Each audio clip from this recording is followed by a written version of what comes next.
नमस्कार, एक और एपिसोड में आप लोगों का बहुत-बहुत स्वागत है। आईपीएल शुरू होने में केवल 8 दिन का वक़्त बचा है और आज से हम टीमों की एनालिसिस शुरू करते हैं, किस टीम के अंदर कितना दमखम है। लास्ट सीज़न की चैंपियन चेन्नई है, तो शुरुआत चेन्नई से ही करेंगे और हमारे साथ अभिषेक ऐज़ यूजुअल पहले की तरह मौजूद है और अंकन करजी भी हैं, ये भी खेल पत्रकार हैं, हम तीनों खेल पत्रकार हैं और स्टार्ट करते हैं आज चेन्नई सुपर किंग्स की एनालिसिस। अभिषेक, पहला कमेंट आपका, क्या लग रहा है चेन्नई के बारे में? देखिए, चेन्नई चेन्नई का मतलब है महेंद्र सिंह धोनी, महेंद्र सिंह धोनी का मतलब है चेन्नई। तो अ, और चेन्नई को कभी भी आप हल्के में नहीं ले सकते हो और इस बार तो बिल्कुल भी हल्के में नहीं ले सकते हो क्योंकि उनकी टीम अच्छी लग रही। कॉनवे ज़रूर बाहर चले गए हैं, लेकिन पिछला उनका परफॉर्मेंस, पिछली उनकी जो सोच है और एक तरीके से पिछली बार उनकी टीम हल्की-सी नई थी और कुछ चीज़ें सेटल होनी थी, तो इस बार सब कुछ सेटल है। अगर कॉनवे को छोड़ दो तो बाकी सब कुछ उनका सेटल नज़र आ रहा है, तो मुझे लगता है कि इस बार वो और डेंजरस साबित हो सकती है। अंकन जी, आपकी क्या राय है? पहली प्रतिक्रिया क्या है चेन्नई सुपर किंग्स के बारे में? देखिए, चेन्नई चेन्नई सुपर किंग्स को और एम एस धोनी, उस टीम की सबसे बड़ी ताकत एम एस धोनी है और उस टीम को मैं जादूगर मानता हूं क्योंकि कभी लास्ट आते हैं और उसके अगले साल जीत जाते हैं। इतना बड़ा ट्रांसफॉर्मेशन आज तक हमने किसी एक टीम में नहीं देखा है और कई टीमें हैं जो एक बार भी खिताब नहीं जीती, लेकिन इस टीम को पलटवार करना आता है। और धोनी धोनी के अंदर जो जादू है, वो राज्यवर्धन हांगेरकर हो या और कोई डोमेस्टिक प्लेयर हो, उनके साथ भी वो उस लीग को जीत सकते हैं। लेकिन इस सीजन मुझे कुछ परेशानियां, कुछ कमियां सीएसके में खास तौर पर नजर आ रही है। अगर बात की जाए तो ओपनिंग में, जैसा अभिषेक सर ने बताया कि डिवॉन कॉनवे एक परेशानी उनके लिए बने हैं, लेकिन उस परेशानी को वो पूरा जरूर कर लेंगे। लेकिन बॉलिंग, जो डेथ ओवर की बॉलिंग की परेशानी है, उसे कैसे पूरा करेंगे वो मैं देखना चाहूंगा। चलिए, पूरी टीम की बात करेंगे और सही कहा आप लोगों ने। 16 सीजन हुए हैं आईपीएल के, 14 सीजन में चेन्नई खेली है, 12 बार प्लेऑफ में पहुंची है, 10 बार फाइनल में पहुंची है, 5 बार टाइटल भी जीत गई। तो ऑब्वियसली इसका जो रिकॉर्ड है, ट्रैक रिकॉर्ड है, यही बताता है कि कितनी स्पेशल टीम है। कई बार जब इसको सब कोई खारिज कर देता है, लास्ट सीजन भी लग नहीं रहा था कि ये टीम, इस टीम में टाइटल जीतने का दम है, और टाइटल जीत गई। इस बार भी ऐसा हो सकता है। तो हम पहले इसका स्क्वाड देख लेते हैं, चेन्नई का स्क्वाड क्या है, फिर उसके बाद इसकी स्ट्रेंथ और वीकनेस के बारे में भी बात करेंगे। महेंद्र सिंह धोनी कप्तान ही है। अवनीश एक नए विकेट कीपर बैटर है जो अंडर 19 वाले हैं शायद। डेवन कॉनवे है जो अभी नहीं खेल, डेवन कॉनवे बाहर हो गए हैं। ऋतुराज गायकवाड़, अजिंक्य रहाणे, शेख रशीद, ये पिछली अंडर 19 वाले हैं। ऑलराउंडर में Moeen Ali, Shivam Dube, Rajvardhan Hangargekar, Ravindra Jadeja, Ajay Mandal, Daryl Mitchell, Rachin Ravindra, Mitchell Santner. Allrounder तो बड़े पड़े हैं, निषाद सिंधु भी है। बॉलर्स में दीपक चाहर, तुषार देशपांडे, मुकेश चौधरी, मुस्तफिजुर रहमान, पथिराना, तीक्ष्णा, ये जो स्पेशल है, 2 श्रीलंकन बॉलर, इनकी जान है इस टीम की स्ट्रेटजी की, धोनी की स्ट्रेटजी की। सिमरनजीत सिंह है, सोलंकी है और शार्दुल ठाकुर है। तो अब इसे शुरुआत बैटिंग से ही अगर हम करें, तो क्या कितना दमखम इस बार बैटिंग में नजर आ रहा है आपको चेन्नई की? आप कॉन्सेप्ट देखेंगे तो इनके कोच जो हैं वो स्टीफन फ्लेमिंग है जो न्यूजीलैंड से आते हैं, और आप देखेंगे तो इनके पास ज्यादातर प्लेयर भी आप न्यूजीलैंड के और श्रीलंका के देखेंगे। ये तमिलनाडु की टीम है, पास में श्रीलंका है, तो वहां से 2 बॉलर अच्छे उन्होंने चुने हैं जो खेलते हैं। कोच न्यूजीलैंड का है, आप देखोगे डेरिल मिशेल है, रचिन रविंद्र है, और जो बाकी जितने भी जो भी कॉनवे थे चले गए, तो आप देखोगे कि आप उसमें 2 झलक देखते हो। एक, टीम सिलेक्शन में कोच का प्रभुत्व दिख रहा है। आप देखोगे जहाँ पे ऑस्ट्रेलिया के कोच होंगे वहां ऑस्ट्रेलिया के प्लेयर ज्यादा होंगे, यहाँ पे न्यूजीलैंड के कोच हैं तो न्यूजीलैंड के प्लेयर ज्यादा हैं। एक बात जो सबसे इंपॉर्टेंट है कि कौन सा प्लेयर, जैसे लोग कहते हैं कि कोच और कप्तान कितना इंपॉर्टेंट होता है, कभी भी कोई कोच महेंद्र सिंह धोनी जैसा प्लेयर नहीं बना सकता। राजकुमार शर्मा भले ही विराट कोहली के कोच हों, लेकिन राजकुमार शर्मा ने विराट कोहली को नहीं बनाया। विराट कोहली राजकुमार शर्मा के अंडर में कोचिंग करते थे। विराट कोहली एक अलग प्रतिभा के धनी थे और उन्होंने खुद को ग्रूम किया। जैसे महेंद्र सिंह धोनी, उनमें नेचुरल टैलेंट है। सचिन तेंदुलकर को सचिन तेंदुलकर के कोच ने क्रिकेट सिखाया, लेकिन सचिन तेंदुलकर को कोई सचिन तेंदुलकर, राजकुमार शर्मा तो बैट्समैन थे ही नहीं, वो तो बॉलर बॉलिंग ज्यादा करते थे। तो वैसे ही, लेकिन जैसे कहा जाता है कप्तान क्यों इंपॉर्टेंट है, महेंद्र सिंह धोनी की जब बात आती है तो पता चलता है कि वो ऐसे कप्तान है जो परफॉर्म नहीं करता उससे परफॉर्मेंस निकाल लेते हैं। रोहित शर्मा को कोई रोहित शर्मा नहीं बना सकता, वो अपना नेचुरल है। लेकिन शिवम दुबे जब दूसरी किसी फ्रेंचाइजी से खेलते हैं तब उनका आप परफॉर्मेंस देखें, और जब शिवम दुबे चेन्नई सुपर किंग्स से खेलते हैं तब उनका परफॉर्मेंस देखें। जब शिवम दुबे दूसरी फ्रेंचाइजी लगे तो उनको लगता है क्या ऑलराउंडर है, इसको क्यों रखा है, इसका शरीर खाली बड़ा है, ये मारता नहीं। लेकिन वही शिवम दुबे जब चेन्नई सुपर किंग्स से खेल रहे थे और वो जिस तरीके से छक्के मार रहे थे, तो लोगों ने उनको हार्दिक पांड्या का विकल्प बताना शुरू कर दिया। वही हेंगरेकर, वही कॉनवॉय, वही पथिराना को उन्होंने एक तरीके से चेन्नई सुपर किंग्स ने ग्रूम किया। तो ये बताता है कि कप्तान कितना इंपॉर्टेंट होता है। जो आपके अजिंक्य रहाणे की बात करो, वही अजिंक्य रहाणे जिनको टीम इंडिया से वनडे T20 वनडे और टेस्ट छोड़ दो, मतलब T20 तो छोड़ ही दो, वनडे और टेस्ट से ड्रॉप कर दिया। उन अजिंक्य रहाणे को चेन्नई सुपर किंग्स में रखा गया और उन्होंने बेहतरीन पारियां खेली पिछले साल, तेज खेला उन्होंने। अब इसका रॉबिन उथप्पा एक बहुत बड़े एग्जांपल है कि जब रॉबिन उथप्पा को कोई नहीं ले रहा था तो उन्होंने इसके पहले के सीजनों में रॉबिन उथप्पा को लिया और रॉबिन उथप्पा ने बहुत बड़ा मैच जिताया इनको।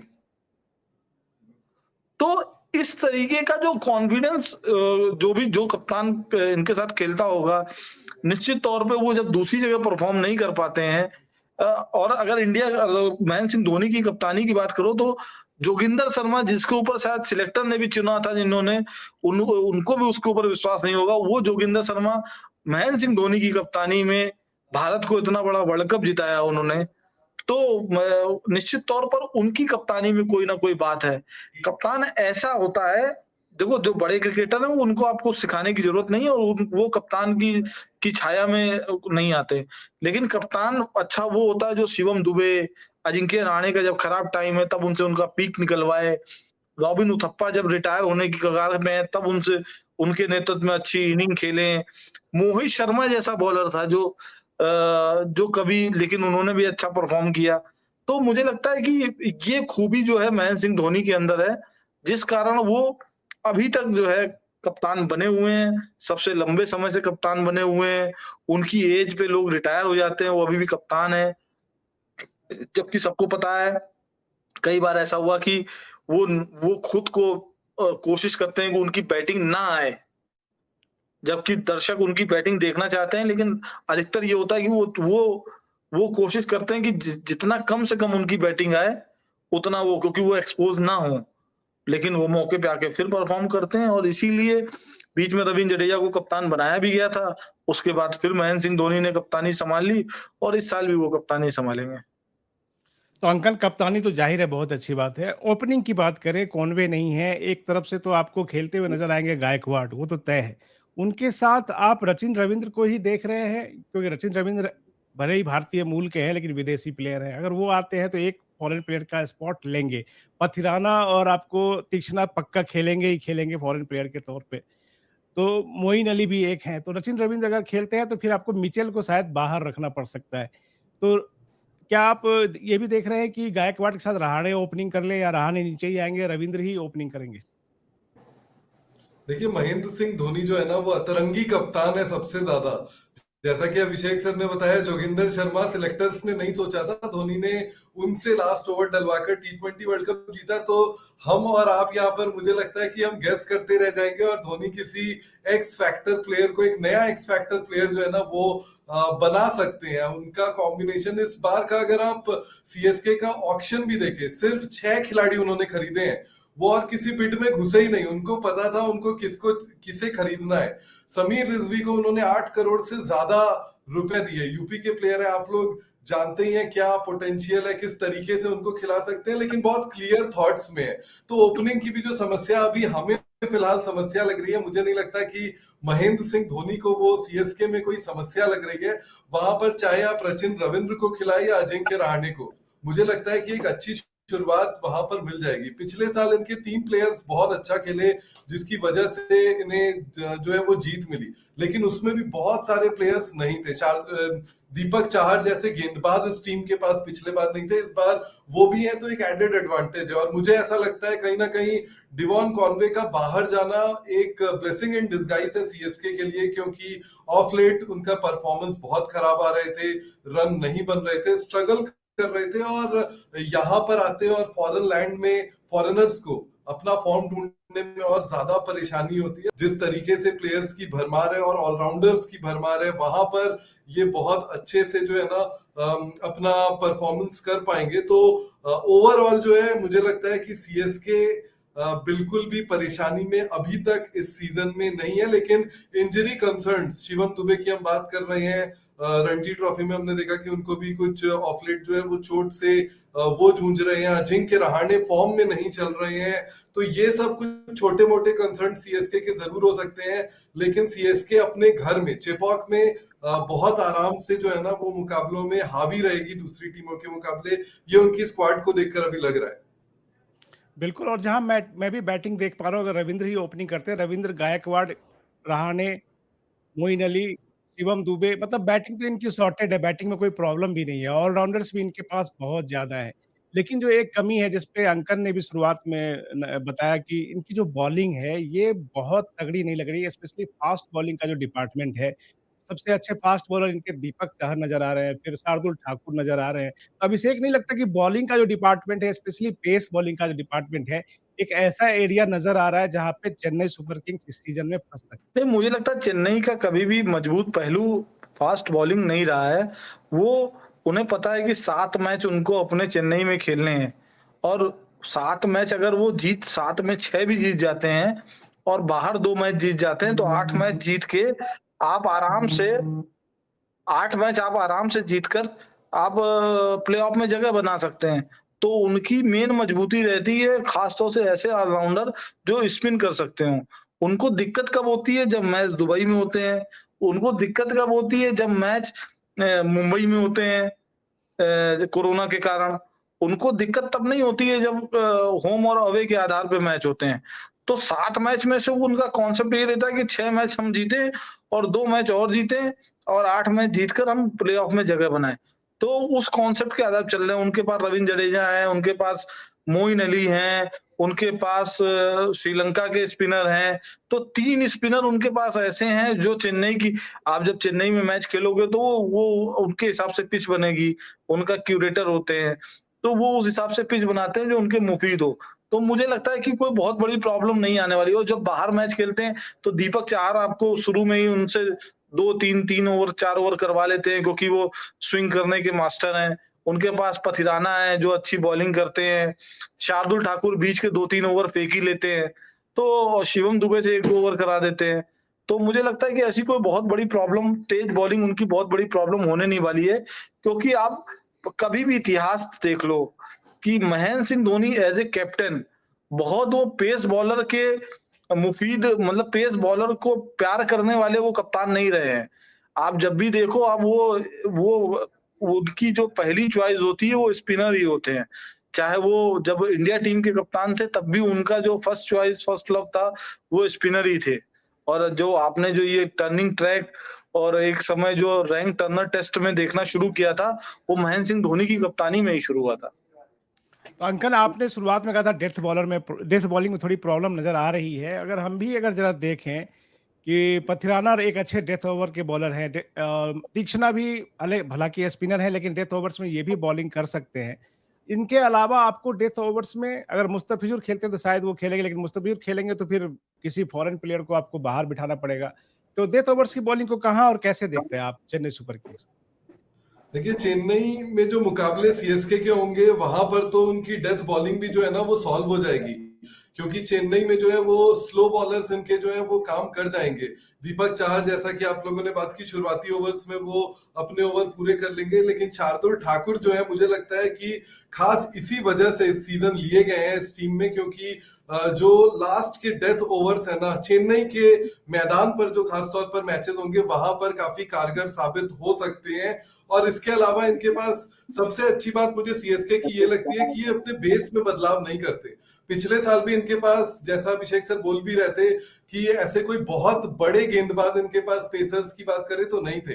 अब वहां पर देखिए, मुकेश चौधरी हो, राज्यवर्धन हंगेरकर हो, या फिर कोई दूसरे ऐसे बॉलर जो डोमेस्टिक के भी बहुत बड़े प्लेयर नहीं है, उनके साथ ये जीत जाते हैं।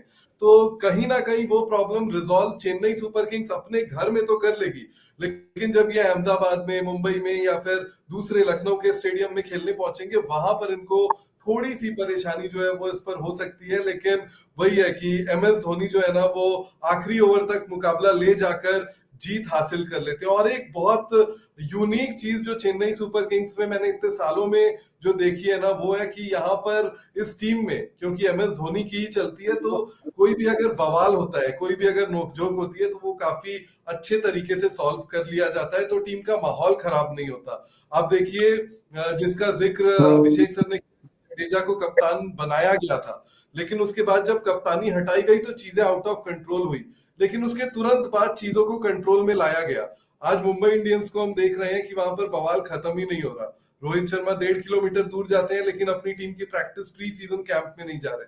तो एमएस धोनी एक ऐसा फिगर है ना, जो हर प्रॉब्लम को सॉल्व कर सकते हैं और बड़ी शालीनता से करते हैं, और इसकी खबर तक बाहर की दुनिया में नहीं पहुंचती और टीम को उसका कोई इंपैक्ट नहीं पड़ता, तो उसका फायदा उस टीम को लगातार होता है। ये तो बात सही है कि शुरुआत से ही हमने देखा कि सीएसके का पावर सेंटर एक ही रहा है, तो कोई ज्यादा उसमें इशू नहीं रहा है।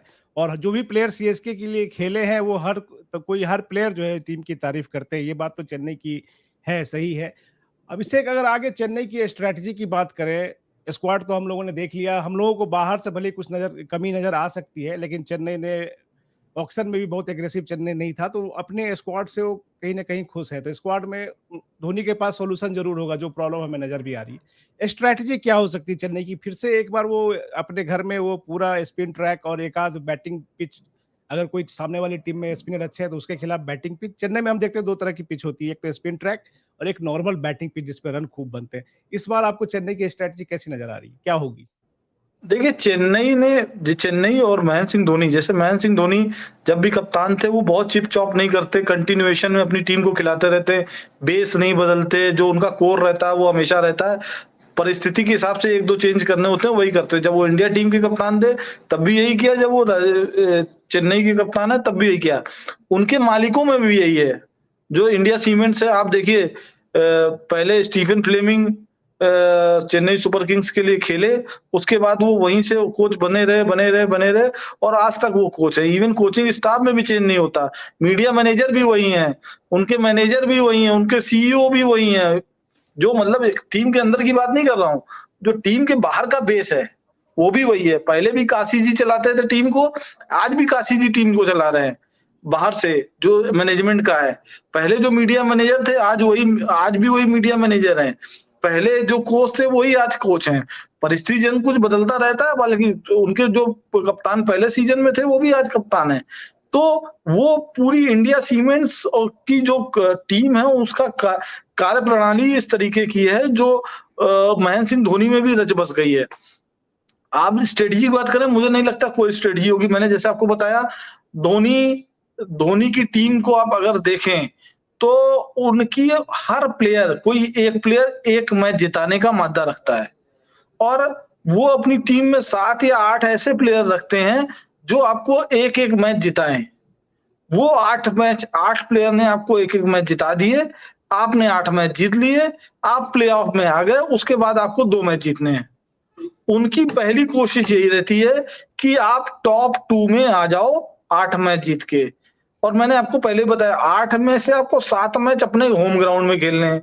अब इस बार इलेक्शन है तो हो सकता है कि कुछ इधर उधर हो। उनकी स्टडी तब खराब होती है जब ये कोरोना आता है, जब ये दुबई में मैच शिफ्ट होते हैं, तब उनकी स्टडी, आप उनका परफॉर्मेंस देख लेना।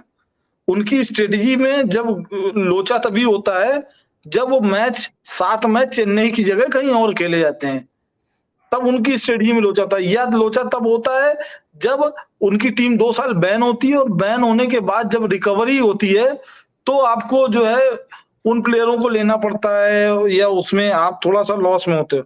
बाकी उनको जब आप 7 मैच वहां हो रहे हैं और वो फुल फ्लो में, तो उनकी स्ट्रेटजी वही है, सिंपल 3 स्पिनर 4 स्पिनर ऑलराउंडर और स्पिन ट्रैक स्लो ट्रैक में आपको एक आपके पास पथिराना तेज बॉलर, बाकी आपके पास दीपक चाहर जो 130 35 40, शार्दुल ठाकुर 120 से 130 35, बस उससे अपना काम हो जाएगा उनका। उनका अपना सेट पॉइंट है, सेट एजेंडा है कि हमको टीम को 170-80 पे रखना है और उसके बाद ये करना है। तो वो बहुत कुछ चेंज नहीं होने वाला है। वो मुझे लगता है जो स्ट्रेटजी वो पहले चलते थे वही स्ट्रेटजी होगी। बस चुनाव के कारण वेन्यू ना मैच बदले। वेन्यू ना बदले तो फिर उनको अपनी स्ट्रेटजी बदलनी पड़ेगी। अंकल एक एक्चुअली में थोड़ा सा ऐड करना एक्चुअली चाहूंगा। में एक्चुअली में उनकी स्ट्रेटजी चेपक स्टेडियम है। अच्छा, हाँ बताइए अंकल। चेपॉक सबसे बड़ा विनर है उनके लिए। मैं इसमें एक छोटी सी चीज ऐड करना चाहूंगा। स्ट्रैटेजी की जो बात हो रही है, मोइन अली से कुछ महीनों पहले जब बात हो रही थी ना, उन्होंने वही कहा कि हमें तो डैडीज आर्मी बोलते हैं, हम तो एंजॉय करने जाते हैं। रिटायर्ड लोग जो है ना, वो खेलने जाते हैं, फन करने जाते हैं, जीत जाते हैं वो अलग बात है। जो चीज वहां पर अंदर कर रहे हैं मैदान के, बस वही तक ध्यान देते हैं। मैदान के बाहर आकर दूसरी टीमें लंबी मीटिंग कर रही होती है, सीएसके में ये सब नहीं होता। वो एक दौर था जब हुआ करता था। अब सब चीज जो है उसी ढर्रे पर चलती है। सबको पता है अपना काम, और वो अपना काम करता है और घर जाता है। हाँ, बिल्कुल ये सही। यही बात मैं भी कहना चाह रहा था कि मेरी जब रैना से बात हुई, पहले इंटरव्यू हुआ जब वो खेलता था, तो कहता है देखो हम लोग तो वहाँ बच्चे अच्छे लेके जाते हैं, बच्चों के लिए खाने पीने का बढ़िया इंतजाम होता है, पत्नियों के लिए बहुत अच्छा इंतजाम है, सबको परिवार की तरीके रखा जाता है, कोई चिल्लपो नहीं, कोई नोचा नाची नहीं, कोई आपका ये नहीं कि अभी 5 बजे टीम मीटिंग है, अभी 6 बजे अभी स्ट्रेटजी बनानी, ये वो नहीं। जब ग्राउंड में पहुंचे तो वो बता देगा कप्तान की यहाँ लगना है, तुम्हें यहाँ लगना है, आज तुम्हें ये करना है, आज तुम्हें ये करना है। उसके बाद का टेंशन नहीं है। मतलब वो ये नहीं, वो सिंपल ये है कि आप आए हो दफ्तर, आपने अखबार का काम किया, सुबह अखबार में क्या छपा, उसके बाद की टेंशन नहीं है। तो वो वाला उनका है कि, और खासतौर से धोनी, आप देखिए जो बाकी टीम है युवाओं पे जाती है, फलाने पे जाती है, ढिकाने पे जाती है, आप सबसे ज्यादा बुजुर्ग और एक्सपीरियंस खिलाड़ी चेन्नई सुपर किंग्स देखती है। आप मोइन अली को देख लो, आप खुद महेंद्र सिंह धोनी को देख लो, आप जितने भी प्लेयर हैं, आप वो एक्सपीरियंस प्लेयर को पूरी तरीके वो रखते हैं, और थोड़ा सा वो न्यू कमर लाते हैं, तो अनुभव और युवाओं का ऐसा कॉकटेल बनता है कि सामने वाला हैंगओवर हो जाता है। बिल्कुल, हार्दिक पांड्या भी जब पिछले बार गए थे, जब वो गए गुजरात, उनसे पूछा गया कि कौन सी टीम आपको पसंद है, तो उस समय उन्होंने मुंबई का नाम नहीं लिया था, चेन्नई का नाम लिया था। हालांकि फिर मुंबई चले गए, अलग बात है। लेकिन हाँ। अंकल एक चीज जो चेन्नई के फैन चाहेंगे कि थोड़ा बदले, कि धोनी 20वां ओवर केवल बैटिंग करने की जगह थोड़ा इस बार बैटिंग में शायद ऊपर भी है। पिछले बार उनका घुटना भी खराब था, अब सुनने में आया कि घुटना ठीक है, तो ये एक पॉसिबिलिटी है कि धोनी थोड़ी बैटिंग में ऊपर आए, फैन को थोड़ा ज्यादा मजा मिले। देखिए, रविंद्र जडेजा तो पिछले सीजन ही कह रहे थे कि मैं जब बल्लेबाजी करने के लिए उतरता हूं तो गालियां खाता हूं, क्योंकि धोनी जो है वो वापस जा रहे होते हैं। तो वो एक परेशानी थी। लेकिन चेन्नई सुपर किंग्स और एमएस धोनी की स्ट्रैटेजी यही है, वो टीम को जिताना चाहते हैं। उनका फोकस जो है वो टीम को जिताना है। तो अगर उनको ज्यादा गेंदें नहीं मिलती तो मुझे लगता है कि एमएस धोनी ज्यादा खुश होते हैं कि जो 6 बॉल में ही अगर वो 2 चौके 1 छक्का मार देते हैं तो उतना उनके लिए काफी है। और इस साल बात ये भी हो रही थी कि बतौर इम्पैक्ट प्लेयर भी वो ज्यादा खेल सकते हैं। हालांकि लग नहीं रहा है ऐसा, प्रैक्टिस की तस्वीरें देखकर और जो खबरें चेन्नई से आ रही है वो देखकर यही लग रहा है कि पूरे मुकाबले और खेलेंगे, बतौर इम्पैक्ट प्लेयर भी नहीं खेलेंगे। लेकिन वही है कि एमएस धोनी में बैटिंग का जो चार्म था वो पिछले सीजन थोड़ा सा नजर आया, क्योंकि गेंदें ऑब्वियसली कम खेली उन्होंने। लेकिन मुझे यही लगता है कि एमएस धोनी और सीएसके को अगर जीतना है तो धोनी की बल्लेबाजी कम और विकेट कीपिंग ही ज्यादा चाहिए। अभिषेक, आपको क्या लगता है कि धोनी इस बार थोड़ा ऊपर आ सकते हैं या पिछले बार के जैसे दिखेगा? देखो, ना हमारे लगने से कुछ होगा, ना अंकन के लगने से कुछ होगा, ना आपके लगने से कुछ होगा। सिंपल सी बात। धोनी को यही लगता है कि भाई साहब, मुझे लगता है अब तो उनको बल्ला अल्लाह उठाने में आलस आता है। कौन उठाएगा, पैड पहनेगा, जाएगा, खेलेगा, ये है तो अपने लड़के कर लेंगे। जब उनको लगता है कि आज मुझे ये मैच जिताना है, आज ये लड़के नहीं जिता पाएंगे, आज जब 6 और 12 गेंद में भी, जो पिछली बार एक मैच हुआ था जिन्होंने उतर के मार छक्का का मार के सब खत्म कर दिया, तो उनको उस मैच में जैसे एक बेसिक इंस्टिंक्ट होता है ना आपके अंदर, क्या था यार आज तो ये मुझे को करना पड़ेगा। जैसे उनको 2011 फाइनल में आया था, युवराज के ऊपर खुद उतरे थे, हर मैच में युवराज होता था तो उस मैच में खुद उतरे। तो वो उनको जब बेसिक इंस्टिंक्ट लगता है कि चलो अच्छा आज खेल ही लेते हैं, तो वो कोई, तो ये आप भ्रम छोड़ दीजिए कि वो आपके मनोरंजन के लिए खेल रहे हैं, हमारे मनोरंजन के लिए खेल रहे हैं, या अंकन के मनोरंजन, या किसी, आप रांची में मैच हुए, वो उस मैच में खेल रहे थे, रांची वाले सोच रहे हैं अब उतरेंगे अब उतरेंगे अब उतरेंगे, उतरे नहीं। उनको इन सबसे फर्क नहीं पड़ता कि वो अपने घर में खेल रहे हैं कि पड़ोसी घर में खेल रहे हैं कि श्रीनिवासन के घर में खेल रहे हैं। उनको सिंपल सा मुद्दा है, सीएसके जीतनी है, और जितना मुझसे कम से कम मेहनत कराओ, मैं विकेट कीपिंग में मेहनत करके आया हूँ, और वो एक्सपोज भी नहीं होना चाहते, वो जितना खेलेंगे उतना एक्सपोज होंगे। तो उनके लिए सिंपल सा फंडा ये है कि 6 बॉल 12 बॉल का मैच है, उसमें उन्होंने खेल दिया, जिता दिया तो वाहवाही है, आउट हो गए तो कहेंगे अरे चलो कोई बात नहीं, 2 ही बॉल तो खेली, 3 बॉल खेली। तो मुझे लगता है ये उनकी स्ट्रेटजी है। और जब 40-40 के पड़ाव में तो आदमी तो वो कप्तानी कर रहा है और आपको जिता रहा है, यही बहुत बड़ी बात है। ये पूरी वीडियो में तो हम चेन्नई के पॉजिटिव की ही बात करें, फिर भी अगर हम फॉर्मेट वीडियो का कुछ ऐसा है कि हम स्ट्रेंथ वीकनेस भी डिस्कस करेंगे, तो आप लोगों से 3-3 अगर मैं स्ट्रेंथ पूछूं चेन्नई सुपर किंग्स की क्या है, मुझे लगता है कि जो माहौल जो आप लोगों ने भी कहा सबसे बड़ी स्ट्रेंथ यही है, लेकिन फिर भी 3 स्ट्रेंथ अगर गिनाना हो तो अभिषेक क्या 3 स्ट्रेंथ, सबसे बड़ी स्ट्रेंथ 3 क्या गिनाएंगे आप चेन्नई सुपर किंग्स? महेंद्र सिंह धोनी, महेंद्र सिंह धोनी, सबको महेंद्र सिंह पता है धोनी। सबसे बड़ी अंकल आपका भी यही जवाब है क्या? महेंद्र सिंह धोनी, चेपॉक महेंद्र सिंह धोनी। और मुझे लगता है धोनी है, और चेन्नई का टीम का जो माहौल है वो है, और तीसरा चेपॉक है। ये 3 चीज एक बड़ा जबरदस्त कॉकटेल बन जाता है। हारने का कोई डर नहीं होता, क्योंकि हारने पे डांट नहीं पड़ती है। बाकी फ्रेंचाइजी में जो खिंचाई होती है हारने पे, वो यहाँ पे लगता है बही खाता नहीं और बनता होगा जगह हार जाता पक्की है ना आपकी, आपकी जगह पक्की है। आप कितना भी खराब परफॉर्मेंस करो, तो जब बहुत ही खराब करोगे तब आपकी जगह जाएगी। आपको देखोगा, या स्ट्रेटेजिकली कोई, आप सामने वाली की टीम को देखना है कि उधर लेफ्ट हैंडर ज्यादा है तो हमें मोइन अली को हटा के मिशेल को लाना है, तब वो चिप चॉप होता है। बाकी वहां चिप चॉप नहीं है। मोइन अली कंटिन्यूएशन में खराब परफॉर्मेंस कर रहे हैं। आप ये सोचिए, किसने सोचा था कि सुरेश रैना की जगह महेंद्र सिंह, मोइन अली नंबर 3 पे खेलेंगे आके? खेले। आप इमेजिनेशन की पराकाष्ठा है ये। बिल्कुल। कोई नहीं सोचा होगा कि सुरेश रैना, ठीक है सुरेश रैना का फॉर्म खराब था, तो आप सुरेश रैना की जगह कोई बल्लेबाज का सोचोगे कि कोई प्रॉपर बल्लेबाज आएगा वो खेलेगा।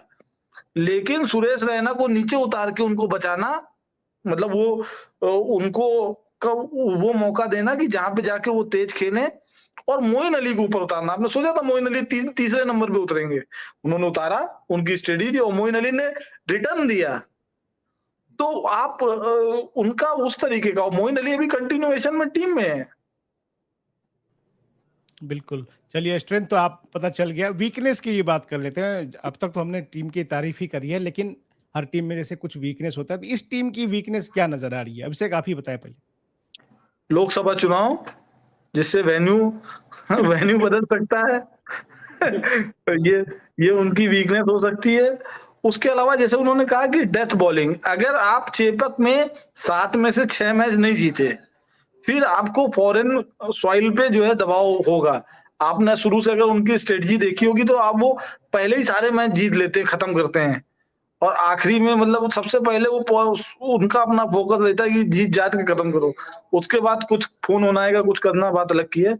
बाकी वो अपना सब जीत जात के खत्म करते हैं। वो अपना पहला फोकस उनका होता है कि टॉप 4 में जगह बना लो। तो मुझे लगता है एक उनका यही है कि इलेक्शन के कारण अगर कुछ होगा तो वो, बाकी रचिन मेन होगा कि रचिन रविंद्र, कॉनवे ने पिछली बार बहुत अच्छा परफॉर्म किया था, उस समय बहुत रन बनाए थे, तो रचिन रविंद्र कितना उसमें फिट हो पाते हैं, 2। और तीसरा जो आपका डेथ बॉलर की बात हुई, ये 3 उनकी प्रॉब्लम है। लेकिन मुझे सबसे ज्यादा इंटरेस्ट है अजिंक्य रहाणे की बल्लेबाजी देखने में।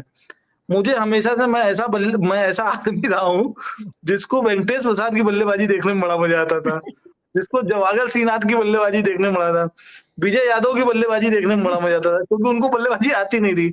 तो वो जो करते थे ना, उसमें वो पॉजिटिव एनर्जी आती थी कि ये 2 रन के लायक है, और इन्होंने 15 बना दिए। मुझे वो मैच बहुत मजा आया था जिसमें अनिल कुंबले और जवागल श्रीनाथ ने हमको दशहरे के दिन ऑस्ट्रेलिया के खिलाफ जीत दिलाई थी। तो अष्टमी था उस दिन। हाँ, तो वो मुझे ऐसा मजा आता। तो अजिंक्य रहाणे, जिनको टेस्ट प्लेयर आप कहते हो, जिनको विराट कोहली की कप्तानी में आपने वनडे फॉर्मेट से ड्रॉप किया, वो T20 फॉर्मेट में कैसा रन बनाएंगे, मुझे उसमें मजा आएगा, क्योंकि मुझे उनके चौके छक्के देखने में बड़ा मजा आएगा। महेंद्र सिंह धोनी और बाकी तो बड़े बल्लेबाज मार ही लेते हैं। अंकन, आपकी नजर में अगर कोई वीकनेस है सीएसके की तो वो क्या है? मेरे हिसाब से वीकनेस तो जरूर है, जैसा कि डेथ बॉलिंग में हमने बात की, वो दूसरा जो प्लेयर्स फॉर्म में नहीं है वो थोड़ी सी परेशानी हो सकते हैं। अजिंक्य रहाणे, जिनकी बात अभिषेक सर लगातार कर रहे हैं, हम देख ही रहे हैं कि रणजी में उनका बल्ला उस लेवल पर नहीं चला। और पिछले साल क्योंकि अजिंक्य रहाणे ने उम्मीदें सीएसके की बहुत बढ़ाई थी, तो इस साल वो क्या धोनी की शरण में आकर फिर से फॉर्म पा जाते हैं। अगर पा गए तो अच्छा है, अगर नहीं पाए तो वो सीएसके के लिए एक बड़ी लाइबिलिटी बन जाएंगे। और तीसरी एक परेशानी है फिटनेस प्लेयर्स की, चाहे वो शिवम दुबे हो या पथिराणा हो, इनकी फिटनेस पर बहुत सारे डाउट्स जो है वो उत्पन्न हो रहे हैं। लेकिन ये वीकनेस और परेशानी जरूर है, थ्रेट है इनके लिए। लेकिन मुझे लगता है कि अच्छी चीज भी इसमें यह है कि उनको रिप्लेस करने लायक प्लेयर भी इस टीम के पास है। वीकनेस ही पता चल गया। अब लास्ट में पूछता हूं अभिषेक, पोजीशन नंबर बताइएगा। चैंपियन तो 1, रनर अप तो 2 इस तरह से क्या नंबर, क्या पोजीशन, कहां फिनिश करेगी सीएसके इस सीजन में? मैं चाहता हूं कि लखनऊ जीते इस बार और सीएसके नंबर 2 पे रहे। वो तो चाहना हो गया। अब अनुमान क्या लग रहा है आपका? सीएसके 1-2 में तो रही सकती, टॉप 2 में तो रहेगी, नंबर 2 पे रह सकती है। आपको क्या लगता है अंकल, कहां फिनिश करेगी सीएसके? मुझे लगता है या तो चैंपियनशिप जीतेंगे या तो प्लेऑफ से में भी नहीं पहुंचेंगे, आर या पार। मुझे भी ऐसा लग रहा है टॉप 5 में इस बार नहीं रहेंगे। हालांकि हर बार मैं ऐसा बोलता हूँ सीएसके के बारे में, हर बार मुझे सरप्राइज करती है, हर बार बाद में क्योंकि आप बिहार से आते हो ना।